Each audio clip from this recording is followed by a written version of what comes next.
I wanted, first of all, to thank you all for being here, and I really appreciate the support. And first of all, I really hope that everybody is healthy. We're dealing with unusual, unprecedented times, so I really hope that you and your families are healthy and safe in these very difficult times. I wanted to speak just for a few minutes, just to give you an idea about like why I created the channel, what's my goal, what I'm really trying to accomplish.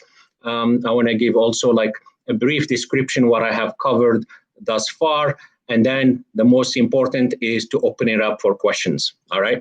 So the idea behind the channel, so Abdelmissa Finance for All, is to basically democratize finance. So I have been in this business for a long time, and the issue is like most people don't have those basic understandings of finance. And to be honest, like even for me, like prior to my MBA, I used to work in Silicon Valley in tech. I had no idea how interest rates work, like how to invest, nothing. Okay, so then I learned, okay, and my goal is to really pass this knowledge to others, okay, and to democratize finance, because to me, finance is like health, okay. We can't run away from it, okay? We still have to manage our own money. We still have to make investments. Like, for example, hey, are we dealing with inflation now? And if we're dealing with the inflation, what are the best investments to hedge against inflation? These are important questions, and no matter what, like we have to deal with them. So it's like health.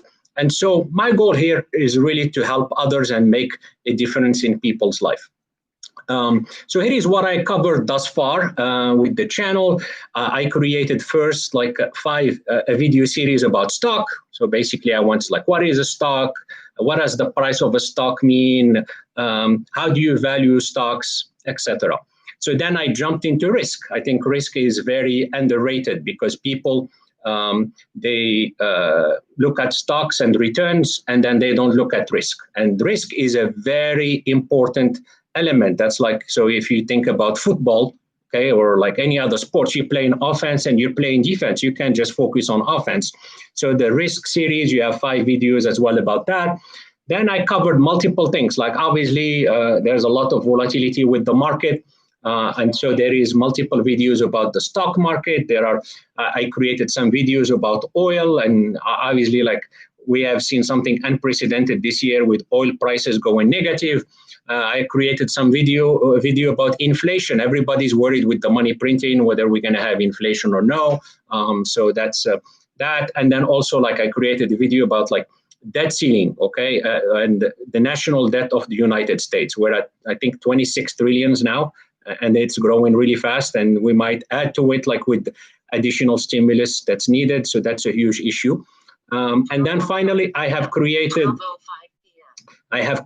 like a series about like housing. Okay, I got a lot of questions from friends whether is this the right time with the low interest rates to buy a house. So I put like a series of 3 videos that are very interesting in my opinion, because I do think these are interesting times for housing. Before like I got started with, before we start with questions, there is a disclaimer, and basically I'm going to read it to you just quickly. And so the idea behind it is like, look, I'm doing this for educational purposes. Okay, so I'm not soliciting any money or anything like that. I'm not making recommendations. I'm trying to educate and help you guys make the best decision for you. Okay, so this is the disclaimer. So this communication is provided for informational purposes and should not be considered as a recommendation or solicitation or offer to buy or sell any financial instruments. Any information is supplied in good faith based on information which Market Cipher LLC believes, but does not guarantee to be accurate or complete. Market Cipher is not responsible for error or omissions that might occur and does not accept any liability arising from the use of these communications. Opinions expressed herein are subject to change without notice. Okay, so sorry about that, but it's important to provide you the disclaimer. And with that, okay, so as I promised, I took a few minutes. Let's get started. So let's get going to questions.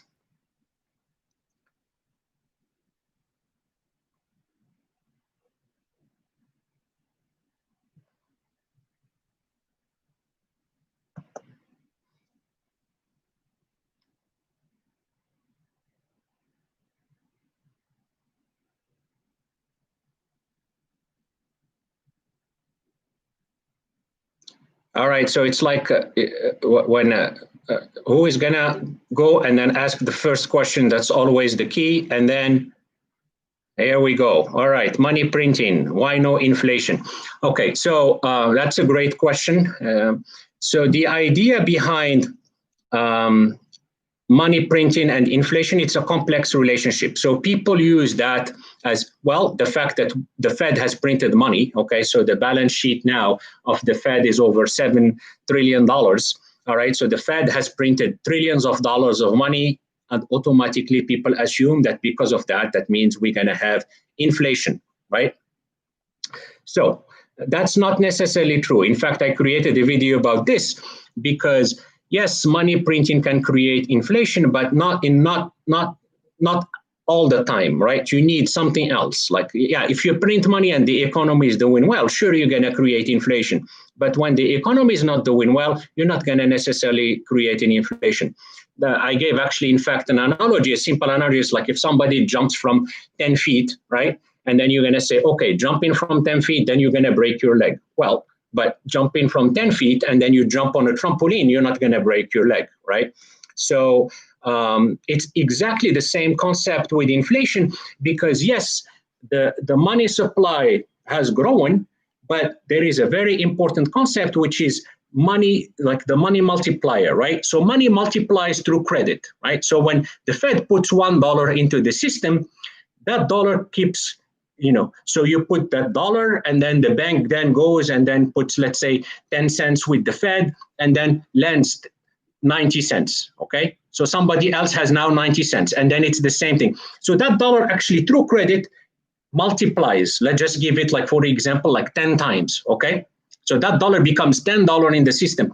So what happens when the economy slows down, credit slows down, and then, well, in that case, you don't have necessarily like an issue with inflation because actually the size of money in the system might be even lower than before.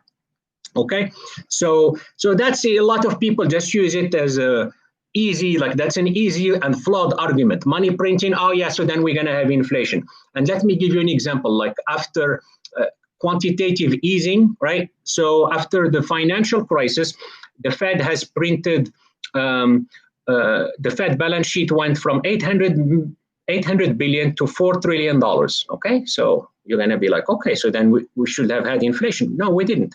Another case is Japan. I mean, Japan has printed so much money, and in fact, like they have been fighting deflation forever. So these are cases where it shows that just money printing does not create inflation. Now, in my opinion, with this case, if we are not careful, so what happened is we are dealing with a very unique situation here with the coronavirus. So let's assume, for example, that by the end of this year, we find a treatment, okay? So then what happens is the economy starts booming again and everything goes back. It's going to take time, but goes back to normal. Then the Fed has to take out that money from the system very quickly, and they have the tools to do it. Now, if they don't, and the economy comes back, then you're going to have inflation. So it really depends on our trust on the Fed and then what they do.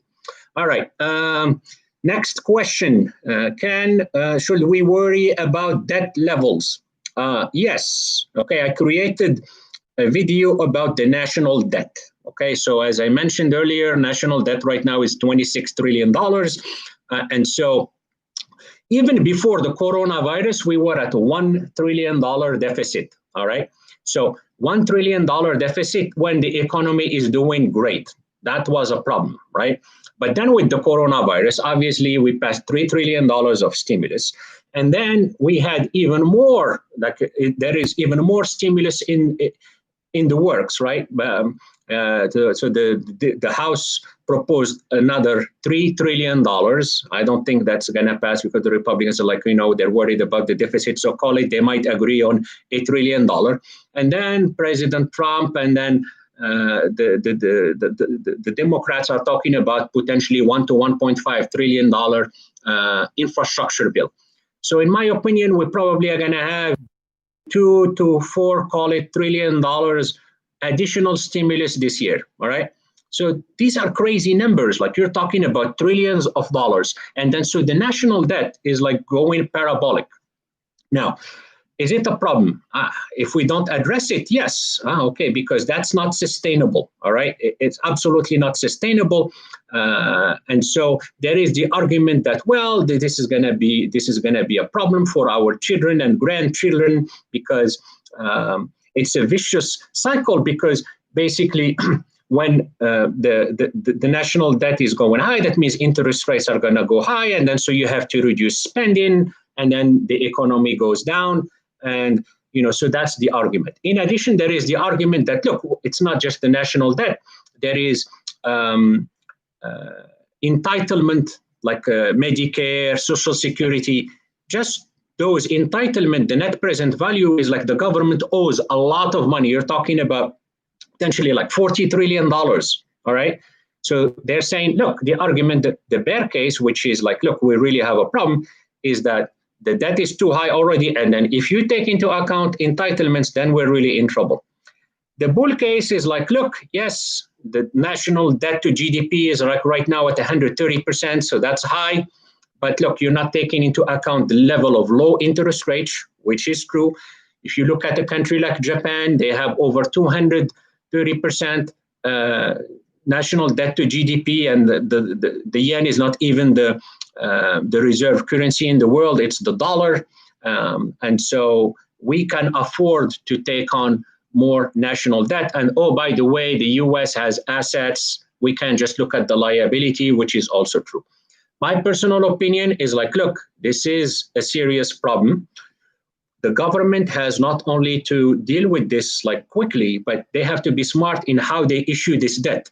In my opinion, I will issue these stimulus like these $3 trillion, the $3 to $5 trillion. So we'll see, or even more by the end of this year. I will issue them over the long term, like 30-year, 50-year, right? So that way, it's smarter to finance it that way versus just doing it over the short term and keep rolling the debt, because at one point, like, you're going to have a problem. So it all depends what the government do, or the government does, but it's something to definitely keep an eye on. And so it's related to the money printing, because when you're taking a lot of deficit, that might be inflationary as well. All right. So I hope that answers the question. Question here, do you recommend the teen to start getting into the market and making money? I think, like, honestly, I have two teenagers at home, and I'm actually encouraging them to learn about finance. Absolutely, right? Now, investing is a process, okay? And then, so there is a way to do it, and then to do it the right way, okay? What you don't want is, like, there is a difference between investing and trading and then gambling. Like, oh, you think, like, for example, I'm just going to go and buy stock and I'm going to make money. Investing is really hard. You're competing against billions of people, and a lot of them are smart. Just because you don't see them, that doesn't mean they're out there. So you're in front of the computer. But think about it. When you buy from somebody else is selling. And there might be that person that is selling is maybe very smart, right? They're not just selling like that. So why are they selling? Right. So what my recommendation is, like, the first thing is you have to educate yourself. Right. Okay. Start small, educate yourself, start learning about stock. I get questions like, hey, Abdel, what stock should I invest in? It's not just a stock. You have to build a portfolio. You have to risk manage. You have to understand what are the type of companies that you like. It's not easy. Okay. So that's why it's a profession. But definitely, I do think that finance, should be actually even taught earlier rather than college or like in grad school. And so, yes, I do encourage teens to learn, but not just do it hectically, or like, I'm just going to go and invest, because you're looking at it as a financial instrument. Buying a stock is really buying a business. And so you have to understand those fundamentals. And that is one of the reasons why I created the channel. So for all the teens out there, watch my videos. All right. Okay. Next question. What do you think is the biggest opportunity for investor right now? Not necessarily stocks, but more industries. All right. So if we exclude stocks, so if you think about asset classes, you have stocks, you have bonds. Bonds, I don't think it's a great opportunity right now because the interest rates are so low. You got gold and precious metals, right? So gold has had a big run. So is that like a biggest opportunity? I would say no. I think like one of the biggest opportunities is actually housing. Okay, and that's why I created that 3 video series about housing, because of the low interest rates. Okay, then what's happening is you can actually build wealth potentially like by buying houses right now. Okay, but you have to be very smart, and then you have to be targeting specific geographies, because basically in certain geographies what you can do is buy, for example, an investment property. The rent will pay you like the mortgage, and then you have the call option basically of house prices going up, right? So meaning, so in this case, you can make money 2 ways. You can make money because the rent is paying you the mortgage, right? So you're making cash flows every month or every year. And because of house prices over the long term, look, like most likely is that they're going to go up. And so you make money that way. And the advantage as well of like getting a mortgage and renting is right now, look, the mortgage is going to stay the same. All right. So think about it 5 years from now, 10 years from now, rent is going to go up, but your cost, excluding insurance and property taxes, is staying the same. And so because of that, it's a great opportunity. And, as I showed in one of my videos, it's a great way to build wealth because there is a leverage factor as well. I can come back to this if you got more questions. All right, next question. What are some of the most important financial topics idea that you have made videos on, but would recommend spending time reading about it? Yes. So there is a lot that I want to cover. Like, for example, like what is it to do a pure fundamental analysis of stocks? Okay, what is the process? How do you really like conduct that? Okay, so that's something I would like to do in the future.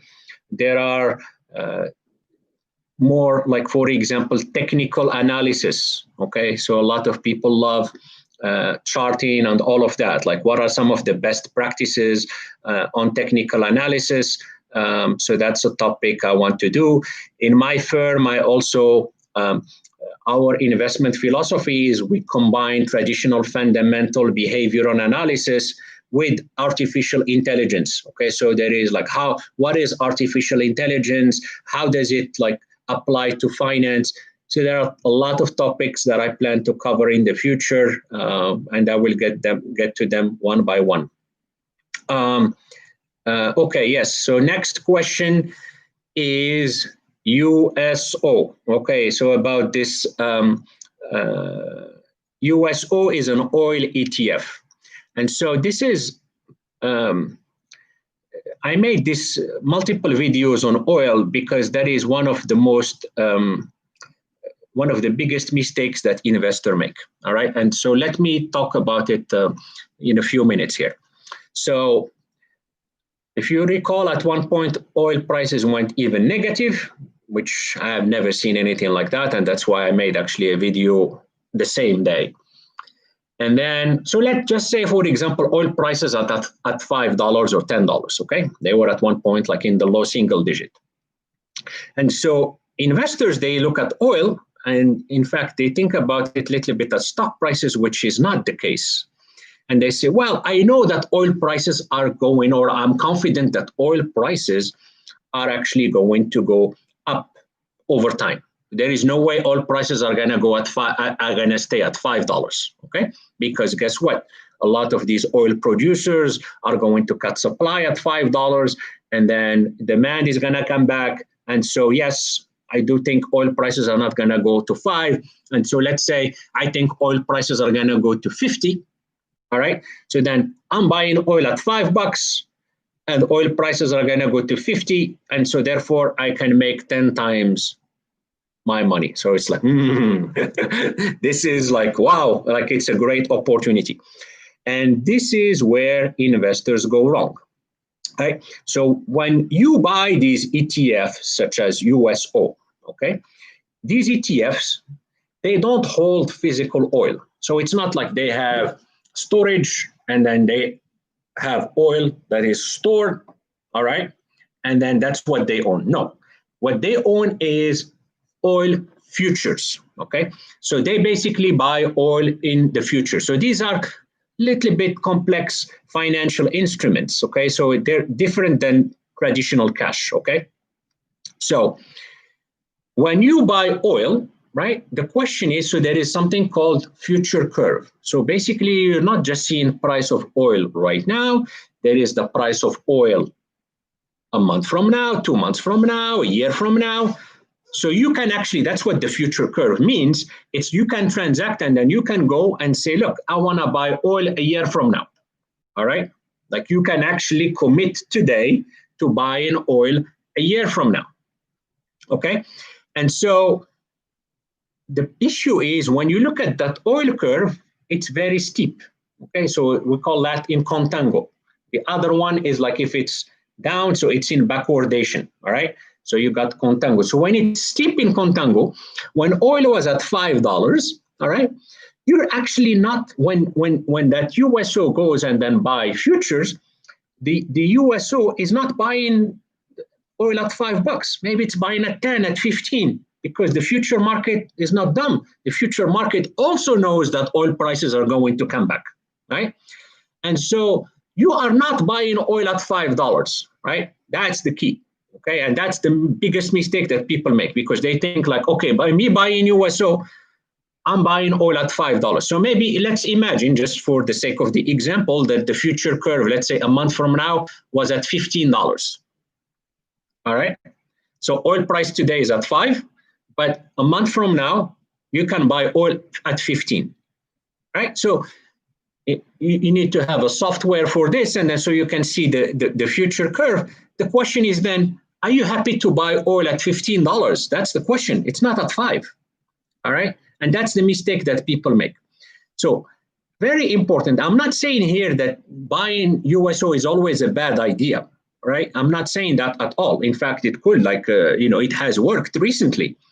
What I'm saying is you cannot expect with the USO that, okay, if oil is going to be at 5, that means if oil goes to 50, it's 10 times. That means I'm going to make the 10 times my money. That's not how it works. Okay. And that's the biggest mistake. And so the returns are much less than what people expect. Okay. Versus on the way down, the returns were very similar to oil, but on the way up, they underperformed. And I gave some examples, so the underperformance is a lot. But look, that doesn't mean that you shouldn't buy USO at all. It's just very important to know this information. By the way, if you were to own, let's say, oil, right, physical oil, the other way to think about this is, look, you can't just own physical oil. That's not like owning a stock. Because why? Because well, you can, but you have to pay storage. There are storage costs, right?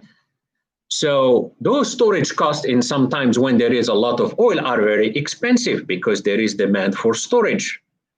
And so that's why you get the difference, let's say, between 5 and 15. Just think about it as like you buy oil right now for $5, and just for the sake of the example, to store oil for a month, it costs you $10. So then a month from now, your break-even price is 15. It's not $5. So that's very important. And, I think so a lot of basically individuals need to learn about this and understand the nuances of how these ETFs work, because they do not work like stocks. It's very different. Next question. Do you think banks will actually cut mortgage rates more, and even if the housing demand keeps on increasing? That's a great question. All right. So interest rates are low. Okay. So where is the 10-year? Let me look at it right now. We're having like a very volatile day today. So the 10-year is at 63 basis points, 0.63%. Okay. So overall, okay, call it like mortgages now for 30-year is about 3%, okay, around 3%. So that it depends on banks, okay. Now, so overall, if you look at history, mortgage rates are very low, 3%. It's low. I mean, think about it, like when you ask people in the 80s, okay, when we had hyperinflation, I think mortgage rates were like 17, 18%. It was crazy, okay? Now it's at 3%. So if you graph mortgage rates over time, they're absolutely low.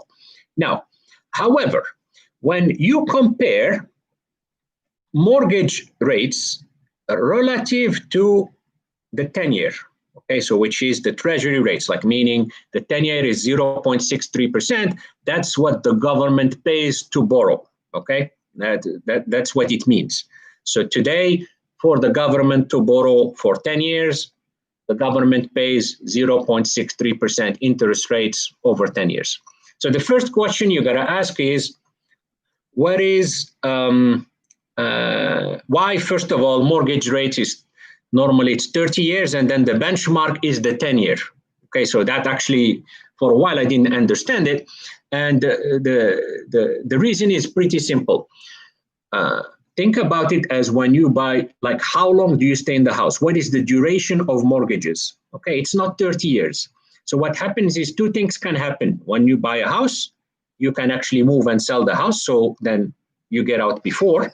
All right, so you sell your mortgage, it's done. You close your mortgage. Or you can also refinance.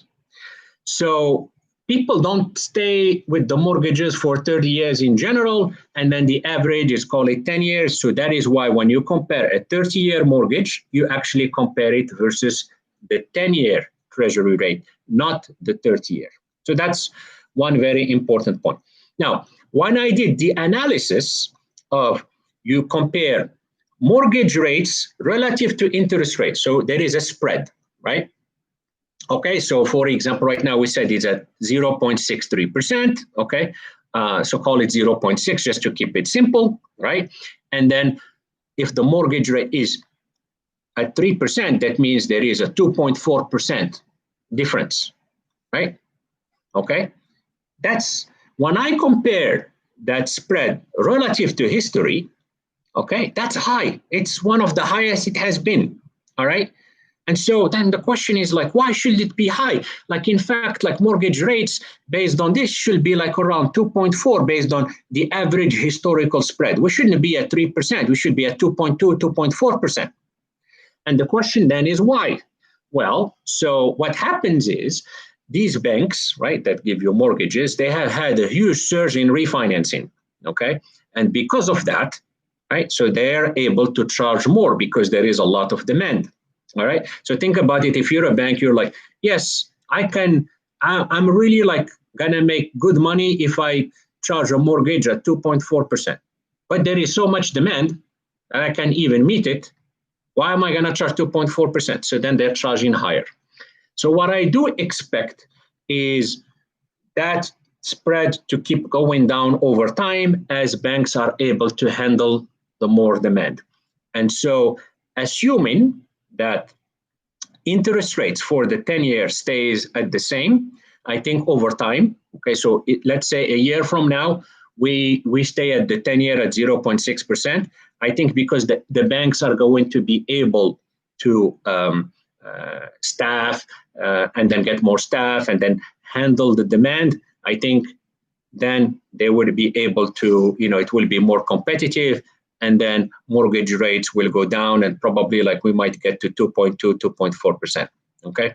And so that's an interesting dynamic, and it goes back to my point that why I do think, obviously it's not for everybody, in certain regions and in certain areas where it makes sense to, housing is an attractive investment potentially right now.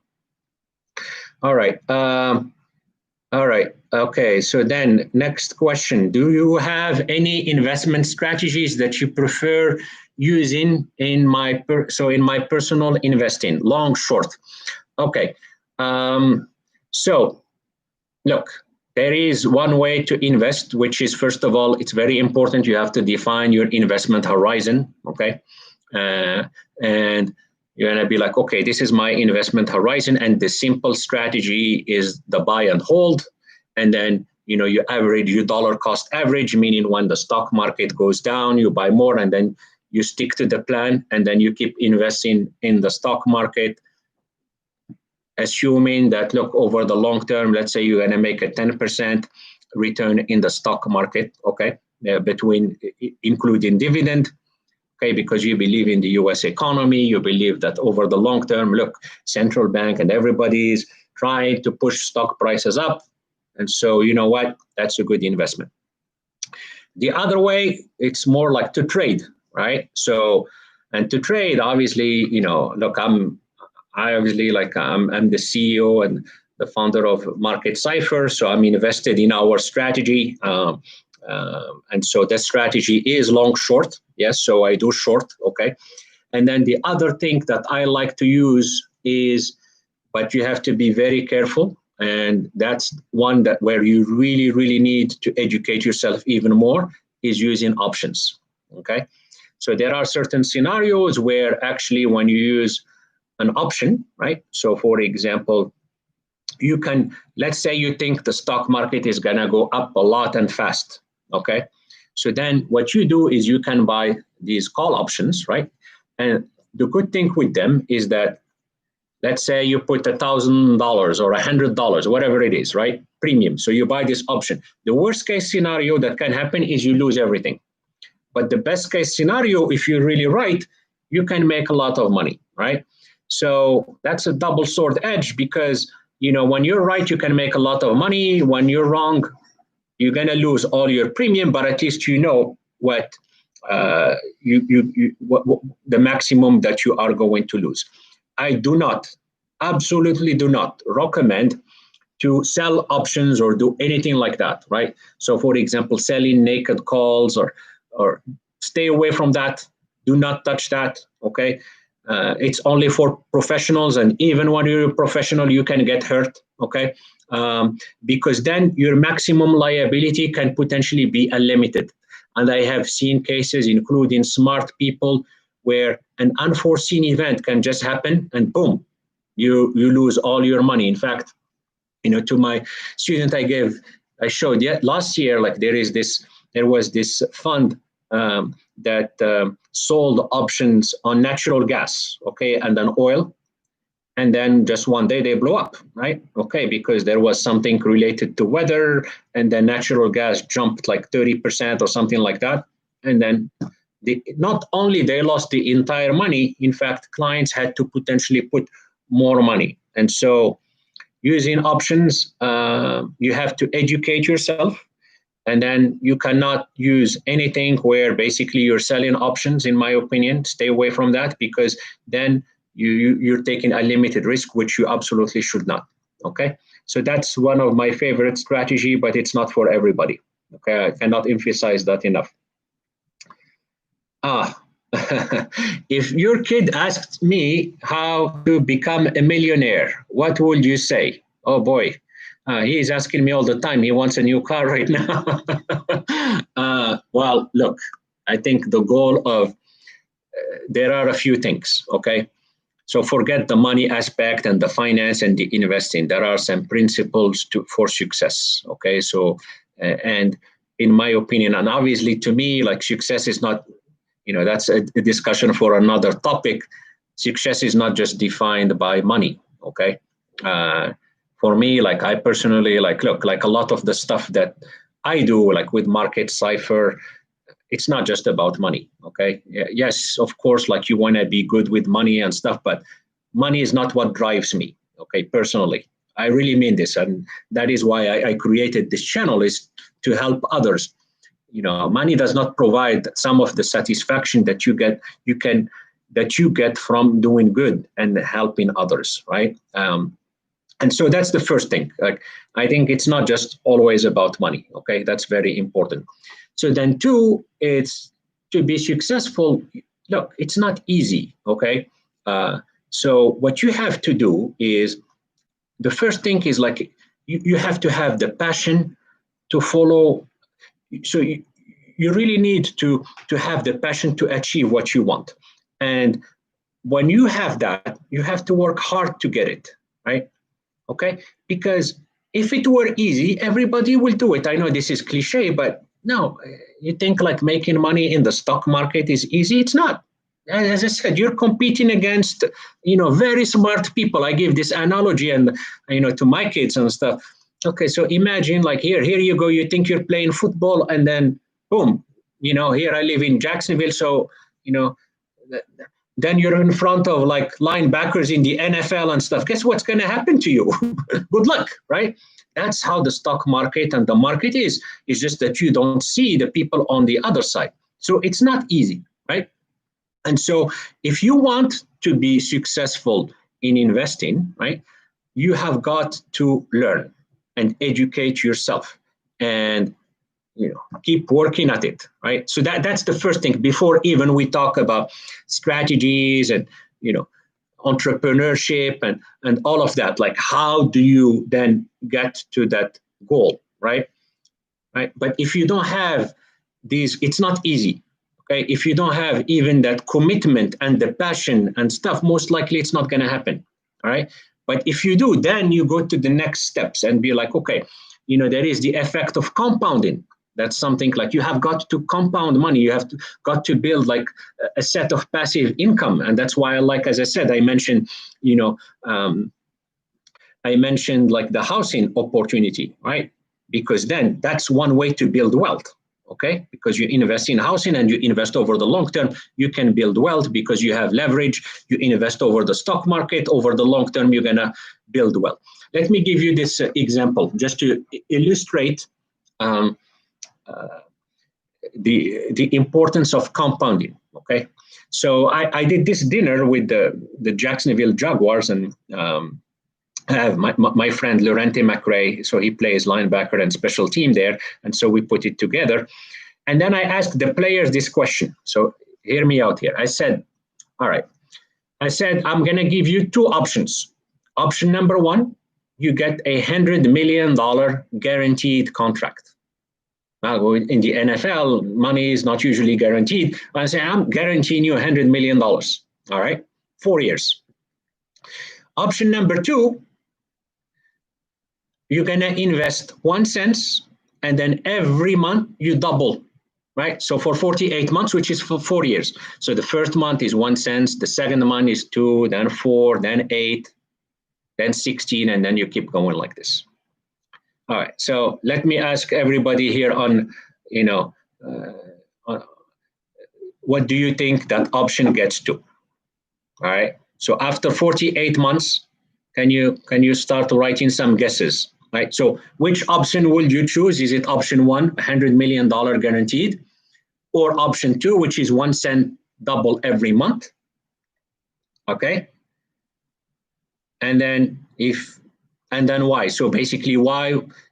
What do you think the option number two gets to after 48 months? Can you make some guesses? It's not a trick question. Just make some guesses. You think it gets 10 million, 20 million, 200 million?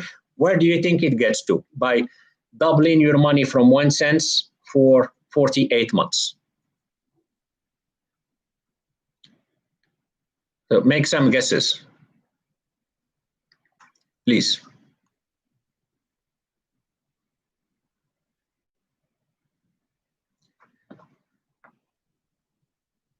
$1 billion. Okay. All right. Okay. What else? Any other guesses?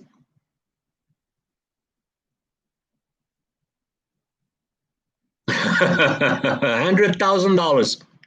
That's another good guess. All right. So listen to this. It's absolutely insane. All right. That's it. So it gets to like 1.4. We're not talking billions. $1 trillion. $1 trillion. Okay.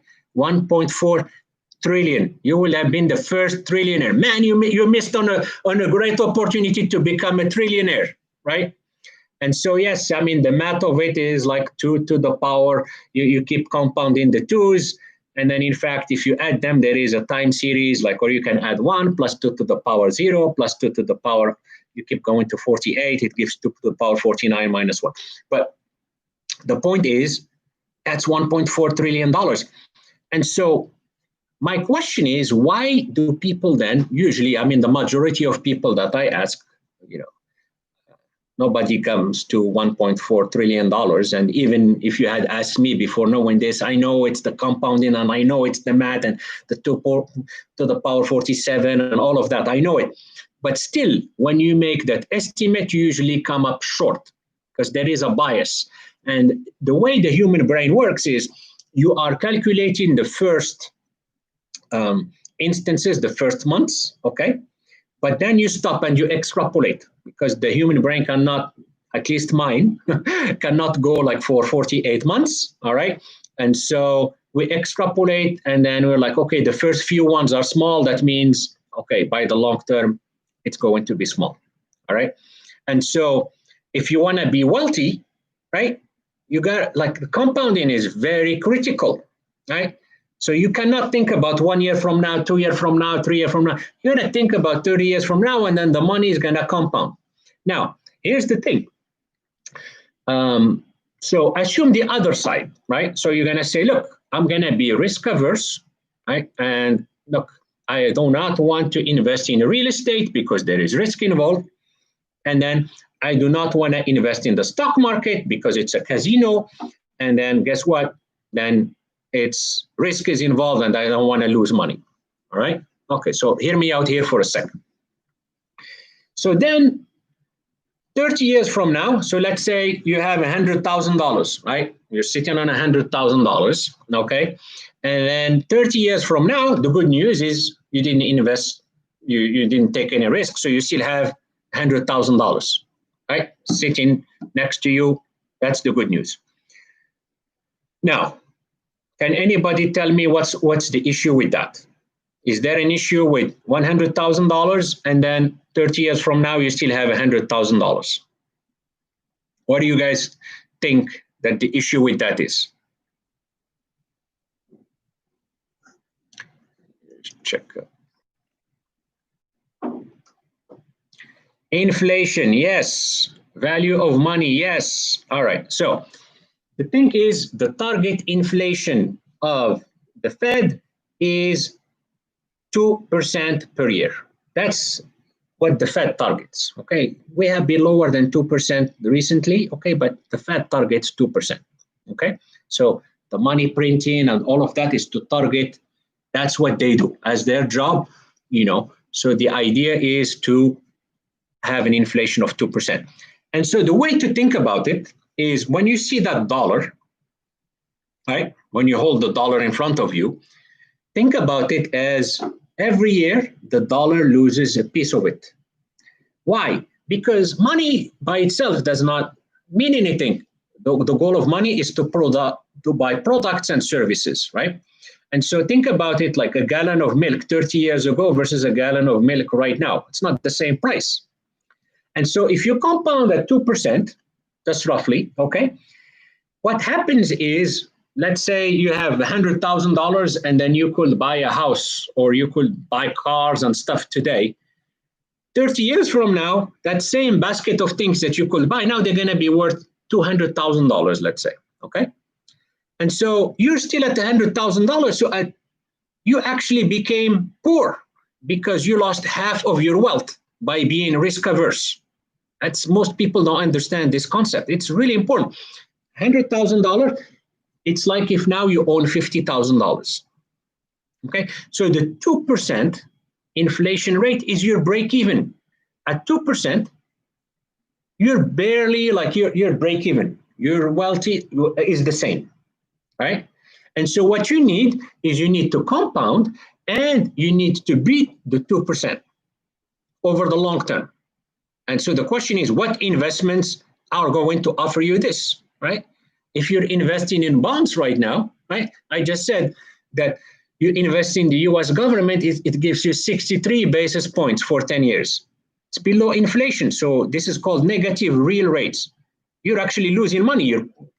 Okay? If the inflation achieves 2%, you're actually like getting poor by investing in bonds. Let's do like even 30 years, okay? Let's see here. It's at 1.37%, okay? Again, you're below inflation. That's not how you are going to build wealth. And so what you need is investments that are actually going to beat inflation.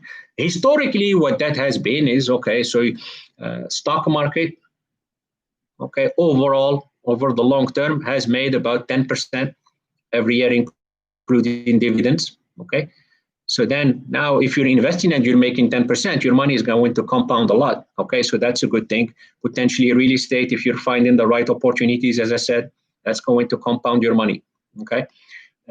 And so, yeah, so if you want to understanding these concepts are really important to build wealth. But then it's not just enough to understand this concept. As I said, like you really have to be passionate about what you're doing and to work hard to get it done. All right. Because, you know, you're competing against others. And then so what you need is to have to be differentiated. Right. That's it. Another way that you could be successful is entrepreneurship, is to start a business. And then so for that, what does it take as well? It takes hard work. It takes creativity. Okay, it takes coming up with an idea. It takes implementing an idea. It takes entrepreneurship is a roller coaster. It's not easy. Okay, so no matter what, you have to have the discipline to be successful, and I can't emphasize this enough. All right. All right. Yeah, long term. Okay, let's see here.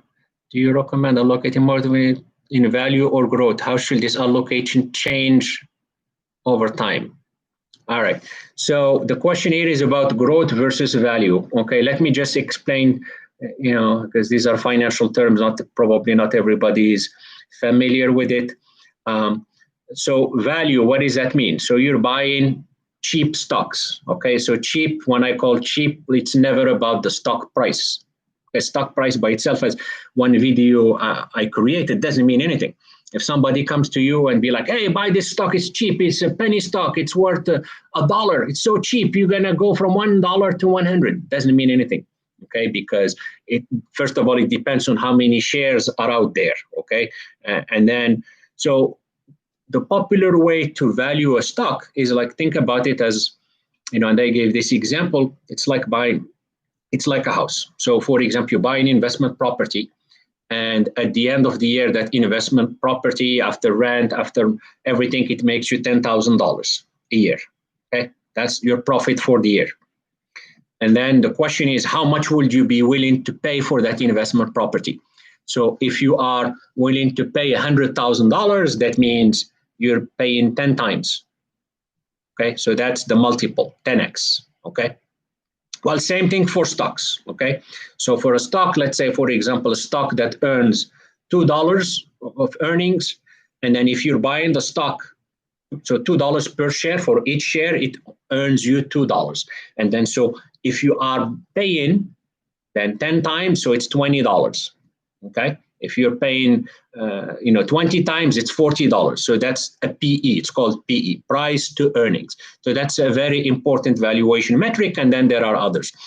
The value is where you buy cheap stocks. Okay, that's it. You know, so Benjamin Graham and then Warren Buffett for a while.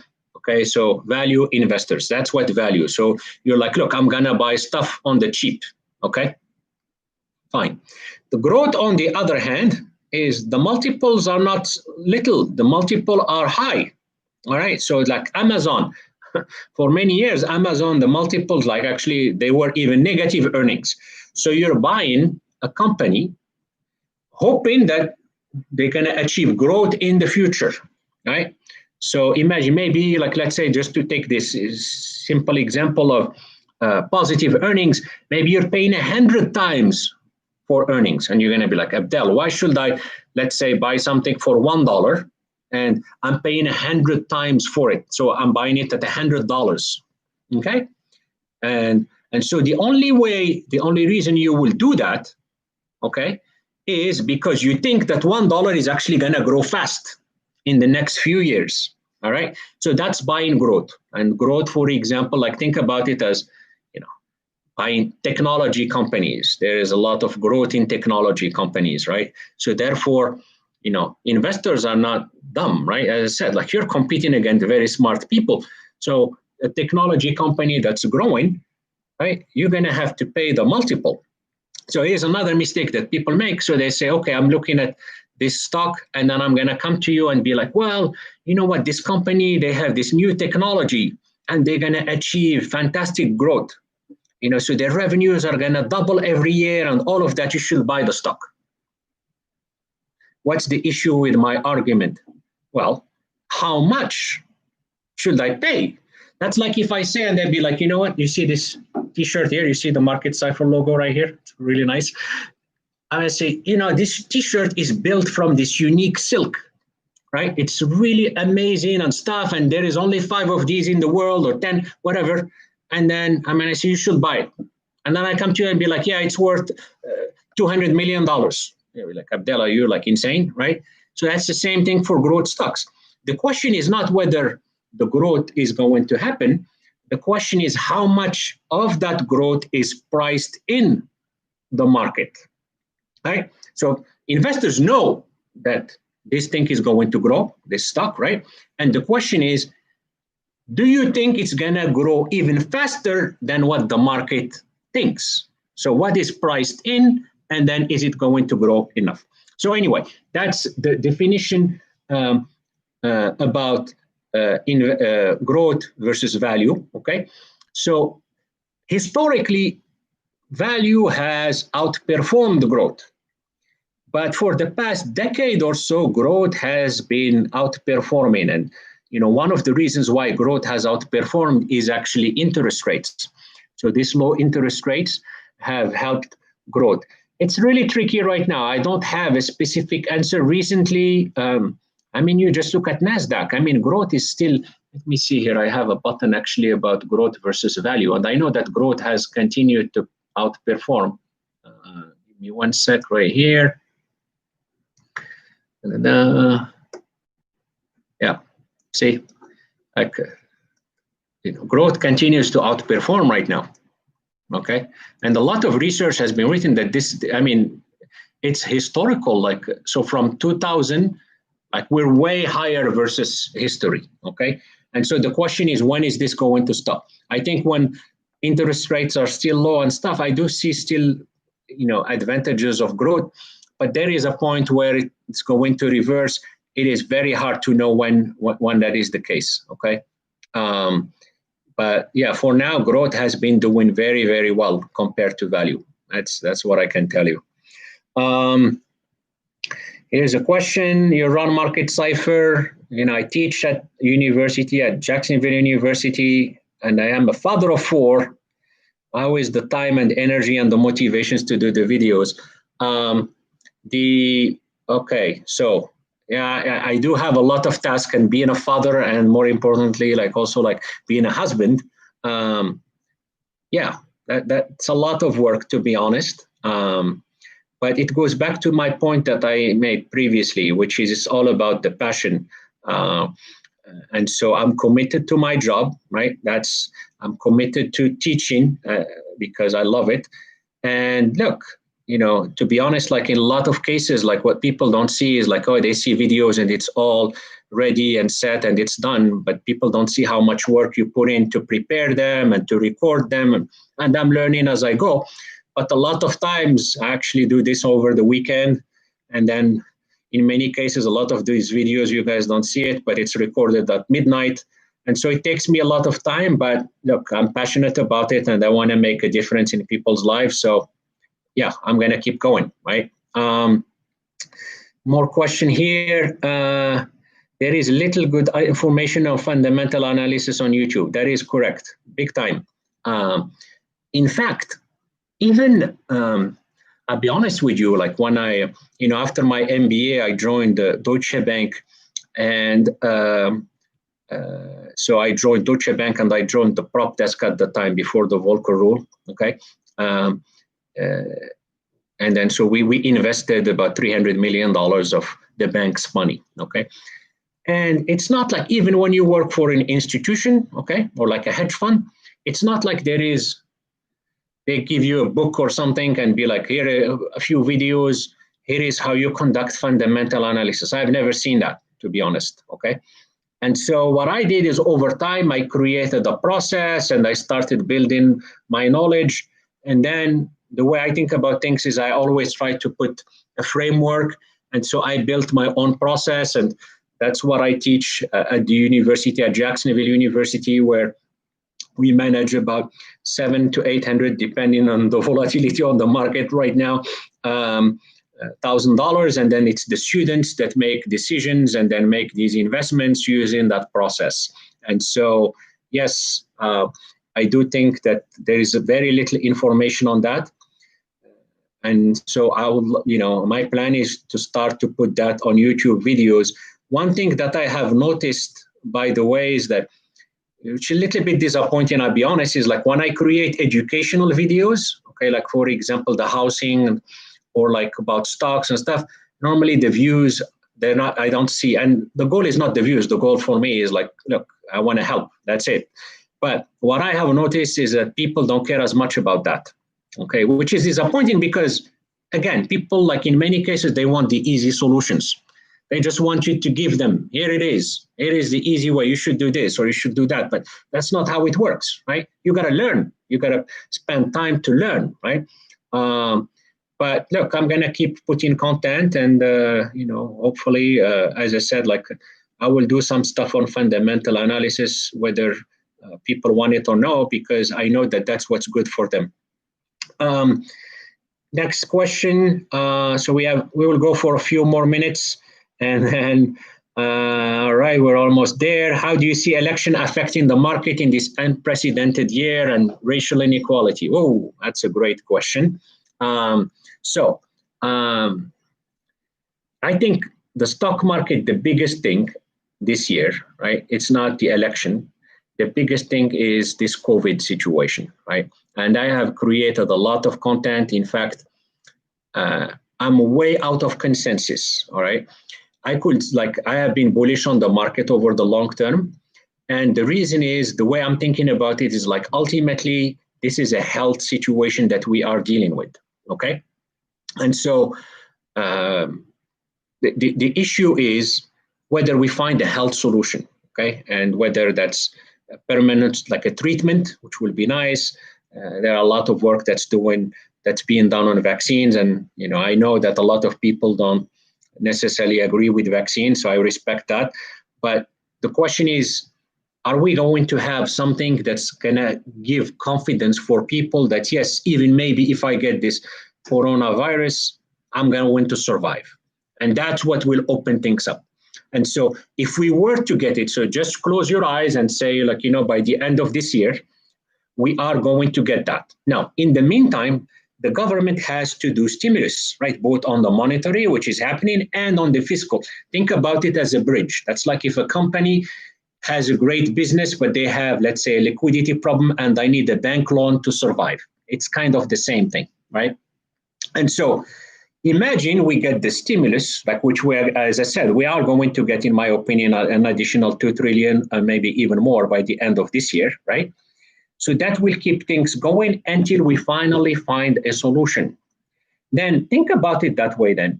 The Fed, you get monetary stimulus, you get fiscal stimulus, and then you're going to get a huge pent-up demand. And so in that case, the stock market is not going to look at earnings next year, okay? And 2021, we know it's going to be bad. No, the market looks forward, because a lot of people think, how come like there's 20 million out of a job? Think about it this way, and I gave this analogy. I said, look, imagine, for example, we go back to the example of buying a house, right? So you're buying an investment property, okay? And then right now, because of regulation, the rent is capped at $2,000, all right? That's the maximum rent. But I give you another information. After a year from now, that rent is actually, the cap is moving away, and then you can be able to rent the house for $6,000. And so then the question is, how much are you going to pay for the house? Which one would you take? Would you take the $2,000 or would I take the $6,000? And of course, like it's a one-off. Like think about it, $2,000 is a one-off. Another example is GAAP versus non-GAAP. So imagine like a company, non-GAAP earnings is like, for example, you got a company that earns $1 million, but this year they had a one-off, like they had to, unfortunately, let's say, lay off people, and that cost them like 400,000. So then earnings are 600,000.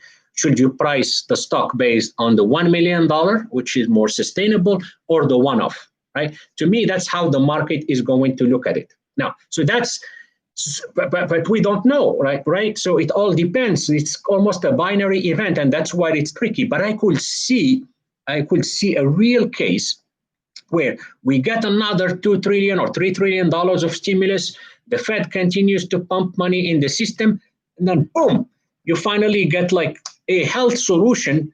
I mean, I think the markets will just fly by, seriously. And that's why there is that case. I could see, like I built a model, potentially the S&P could reach 3,700 by the end of this year. Now, to the question about election, okay, it's not as, in my opinion, I don't think it's as a big deal. There is one little difference, which is Biden has proposed to increase corporate taxes, okay?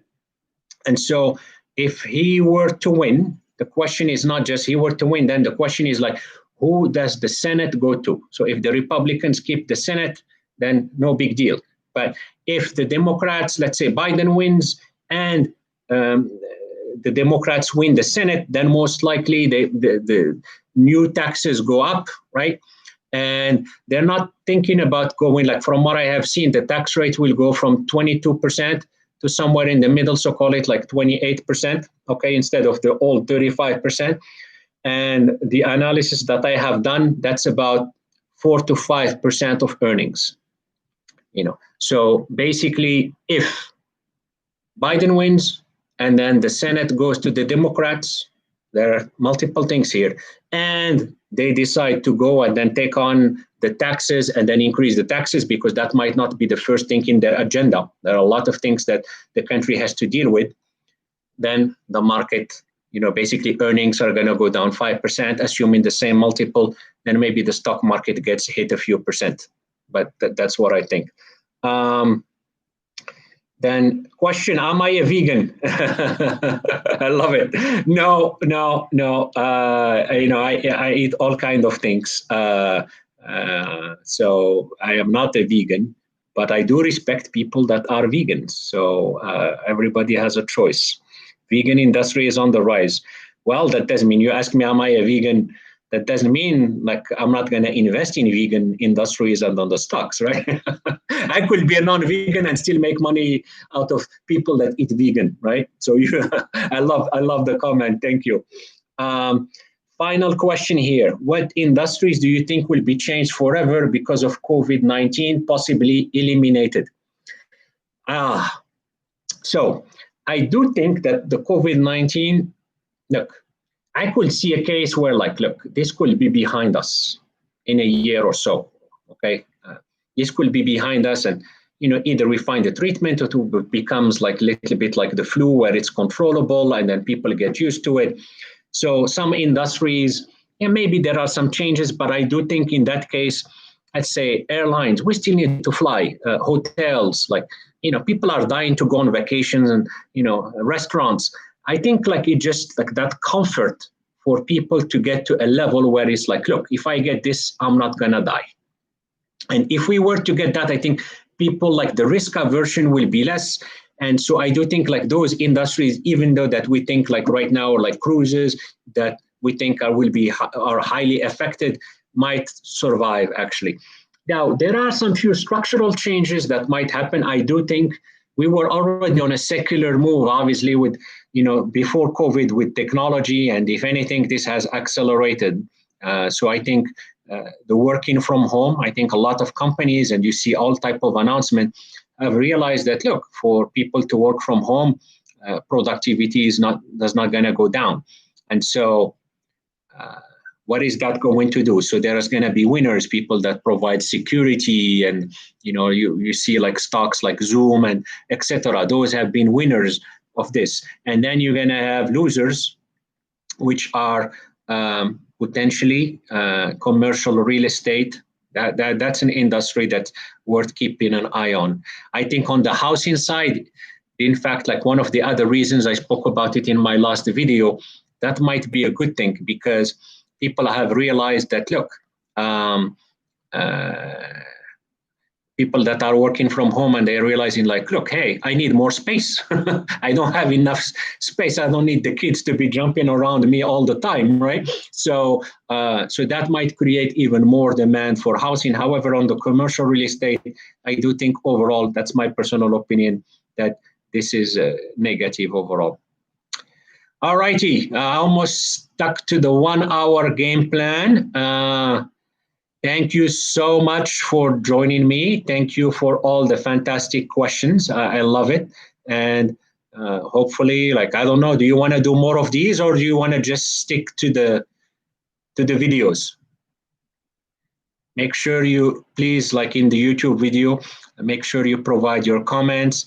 Thank you so much. And I will see you next time, okay? Have a great day. Bye-bye.